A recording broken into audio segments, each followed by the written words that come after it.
free Fantasy Alarm TV. I'm your host, Ray Flowers. Let's get right to it and talk some hitters today. First number being 234, which is the batting average of Paul Goldschmidt, a massive disappointment in the fantasy game.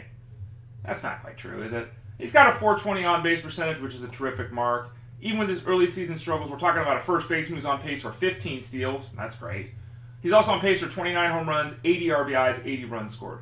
Those are not the numbers you paid for when you made him your first-round pick, potentially the first overall in your draft. But let's be honest. Is he going to hit 230 all year long? No. Is he going to continue to post an on-base percentage of 400? Probably. Is he going to better the 29, 80, 80 pace? Most likely. Is he going to steal 15 bases? Yeah, he could. Paul Goldschmidt will be fine. He's been one of the best hitters in baseball the last 3 years. A little bit of a slow start. But there's a lot of guys whose slow starts have been a lot worse than Paul Goldschmidt. Next number is 561. Now that's the OPS in less than 50 plate appearances since the return to action of Michael Brantley of the Indians. Now, Brantley's coming back from shoulder surgery. This should have always been expected a slow start. However, it's a really slow start. He's hitting .231, which is terrible. He's got a .292 career batting average. He's got a .279 on-base percentage right now. The career mark is .348.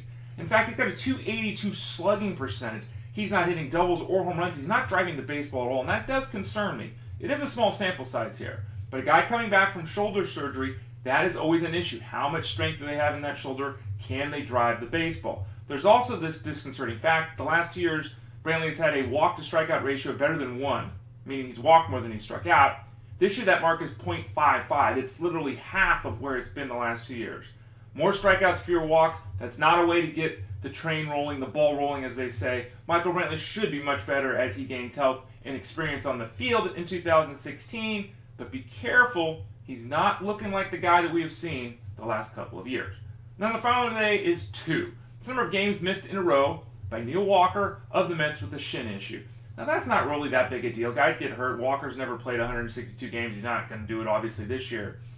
But there's concerns here. Now, I will say this. He's got an 806 OPS, which is better than his career mark. So even with the struggles I'm about to describe, Walker has still performed better for the Mets this season than he has for the majority of his career. But look at some of these really bad numbers after that extremely hot start. 10 games. That's the number of games he's gone without hitting a home run. 8 games. That's the number of games he's gone without an RBI. 9 games. That's the number of games he's gone while scoring 1 run. His production has vanished. Again, his OPS is still better than his career mark. Let's also not forget that Neil Walker had that huge surge in the home run category, has only had 20 home runs once in his career. Neil Walker is the same guy he's always been. He just had a really good start. He'll be good, he'll be solid, he'll be stable, but a superstar season is not going to happen despite the first couple weeks with the Metropolitans.